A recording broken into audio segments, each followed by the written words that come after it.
Hi guys, welcome to my YouTube channel. Welcome to Simple Politics. I think I must move this a little bit here, that's much better. Welcome to Simple Politics. So, today I want us to talk about the polls, guys. And the reason I'm entertaining this is because I remember just before the elections, the polls were coming out and people were just giving how they think the ANC is going to perform, how they think the Democratic Alliance is going to perform, how they think the EFF is going to perform, how they think MK was going to perform. And I was like, there is absolutely no way, because they predicted that MK was going to surpass the EFF. And so I think, as much as I don't believe the polls, but like, I don't want to be ignorant, because everything that I said would never happen before the elections has actually happened. So yeah, so let's entertain the polls. Let's entertain the polls and come and just talk about it in general. So if you're seeing me for the first time, just before I begin, please subscribe to my YouTube channel. My name is Zizipolo Pelwane. This is a platform where we simplify politics. So the polls are showing that the ANC, after this GNU, they're showing that if people would vote today, or at least in this week, right, the ANC would go to 45%. Remember, before they were 40.1, but now it shows that they would go to 45%, which is quite good. How true is that?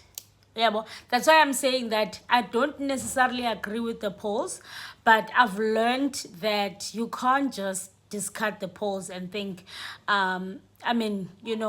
whether it's a narrative that is pushed, but to some extent, some of the things that I said, they do become true.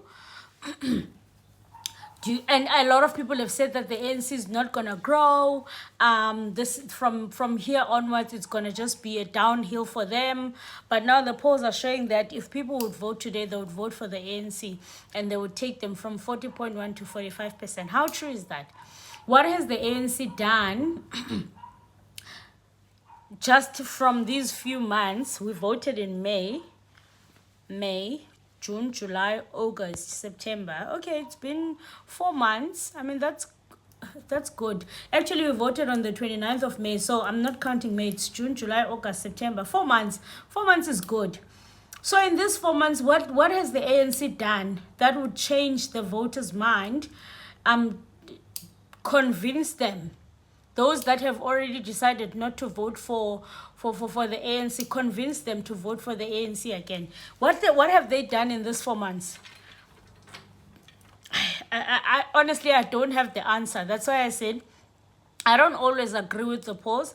I don't have the answer. I don't know what they have done these 4 months that would make the voters to change their mind and all of a sudden decide to vote them back in power. Unless it's the voters maybe that support the GNU, because it also shows that the DA as well, if people would vote today, the DA would be on 24%, meaning that they would jump from 21 to 24. So maybe it's a GNU thing, right? If the ANC and the DA are estimated to grow, then that means the GNU is working in terms of people believe in the GNU to a point that they would vote for the ANC and the DA again. They vote for the union, basically. But now also the question is, who are these people? I've also learned something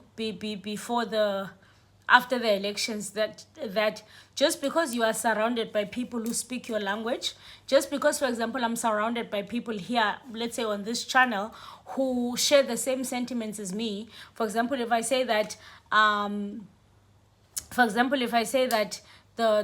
ANC is not gonna grow, and you guys agree, that doesn't mean that is true. That doesn't mean other people that don't follow me think different, and they might have a bigger say than what we think. That's what I've learned. Yeah, people in your platform don't translate to the overall results. I've learned that the hard way, by the way. So polls traumatize me because they really do traumatize me. So I don't want to discard them. So it means that the GNU is working for the ANC and the DA. But it also shows that the ANC would, if we were to vote today, they would grow much more than the DA. I was just listening to Sizwe's podcast, and the guy that was analyzing the doctor, he said that, or maybe it was Sizwe, he said that another interesting thing would be if the ANC grows and the DA doesn't grow in 2026, that relationship might crumble. Because now one is going to feel like, okay, fine, I'm growing, and when you are not growing. So what is the use of this relationship? And also, he said that if the DA grows and the ANC decreases, the dynamics in the relationship are going to change. Yeah, so I don't know. Let me know what you think in the comment section. Let me know if you think that the ANC and the DA, this GNU, would actually work in their favor and give them positive results. I don't know. As I said again, just because I don't agree with that, it doesn't mean it might not happen. I've learned that the hard way. Okay, then we move to MK. MK is our third largest party. It shows that MK MK will drop to 12%. So MK now is 14.5. So it shows that MK will drop to 12%. I mean, what is the MK doing? Or maybe what is it that they've done that would make the voters, for the voters to drop their support? And come on, I mean, MK is a new party. They still have energy. Come on. Also, again, another thing that people need to do, including all the parties, is service delivery. Because I feel like people will vote for you. They'll give you a chance. They'll give you another chance. And then eventually, I feel like they get bored or something. I don't know. But the polls are showing that MK will drop from 14 to 12. How true is that? Do you think that's true? Do you think MK's support base is growing instead of going down? Because according to media, social media, and people that I'm following, and it seems like MK is growing other than going down. And also, they were fighting the rigged votes, saying that they were supposed to have more votes, their votes were rigged. If that is true, then it means that technically they are not even supposed to be sitting on 14.5. They're supposed to be having more votes.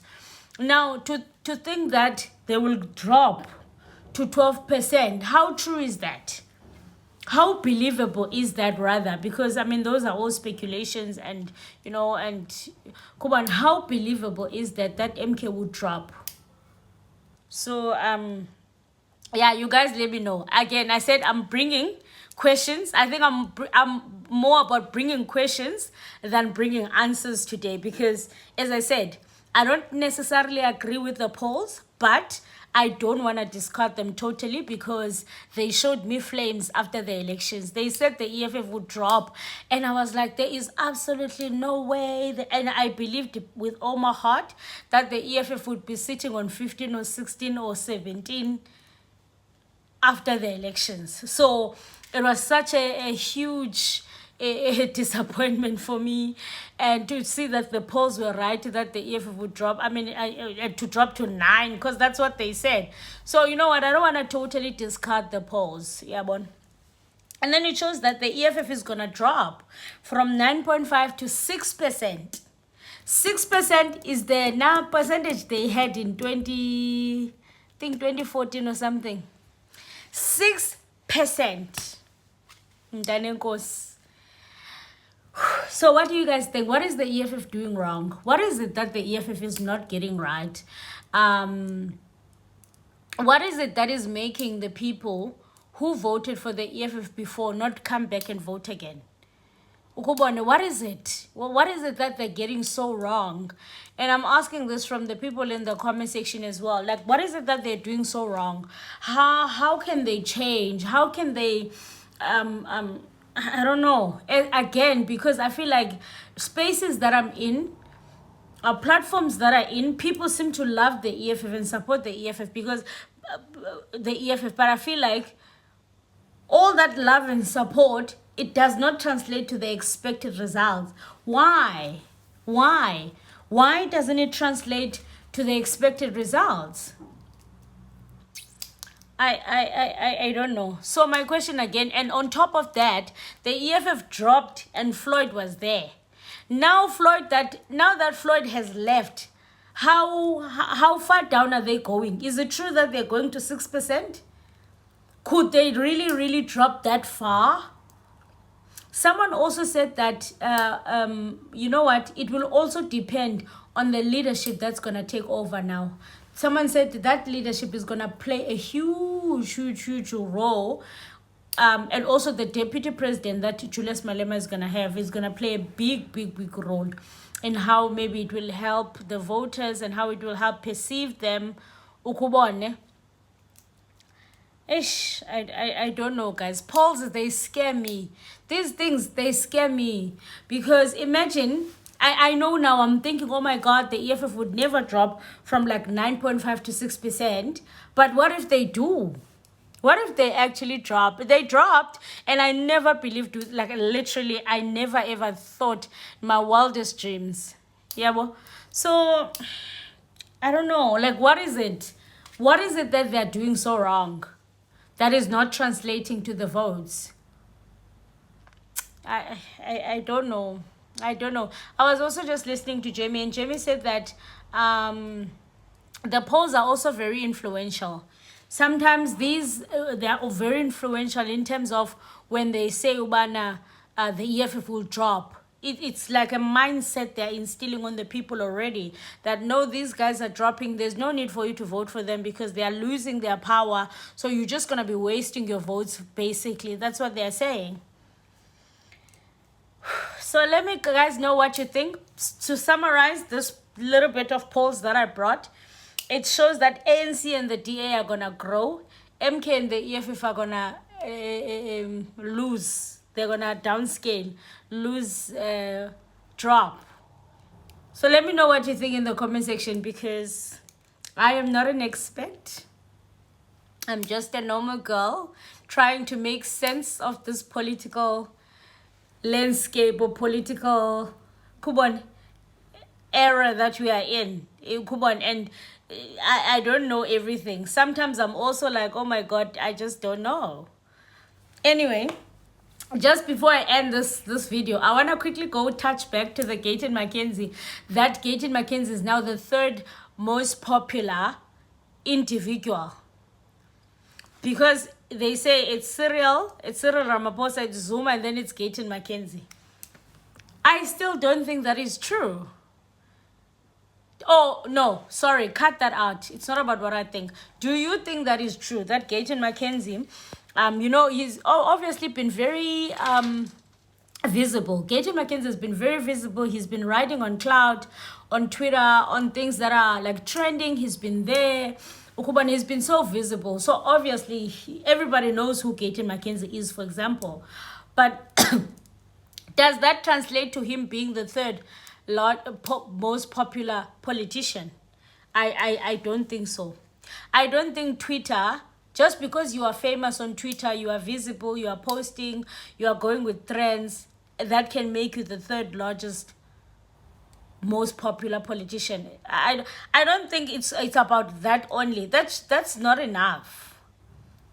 So I'd like to know how they got to this poll. Maybe they took like 20 people and they said, vote who are the most popular politicians. And then these 20 people obviously said Gayton McKenzie would be the third.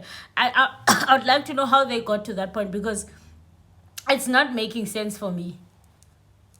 It's not making sense. What has Gayton McKenzie that he has done that made him popular? If Gayton McKenzie were to die today, what will he be remembered for? when they're teaching history in the next coming 10 years, what will he be remembered for in the political landscape? What changes has he done? What has he done that he will be remembered for? That makes him popular.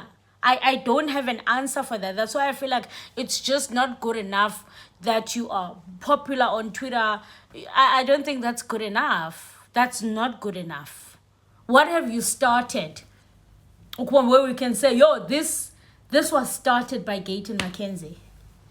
So I don't know, guys. As I said, I'm just bringing information. I'm going to engage with you guys in the comment section. Let me know what you think about these polls. Do you think they are true, or do you think they are just pushing a propaganda and a narrative? Or do you think we should really, really pay attention to these polls? Because if Gayton McKenzie is measured to be the most popular, that means it's possible that he may be the fourth largest party. Do you think it can get to that point where Gayton McKenzie can surpass the EFF and be the fourth largest party? Especially if the EFF was going to drop from 9.5 to 6%, then and Gayton will grow. Do you think it can surpass the EFF? I think I've asked so many questions, and I can't wait for you guys to tell me what you think in the comment section. Please, guys, do subscribe so that I'm motivated to do more content. Yeah, I'll see you guys on the next episode. Aluta continua. The struggle, it continues, my love. It always continues.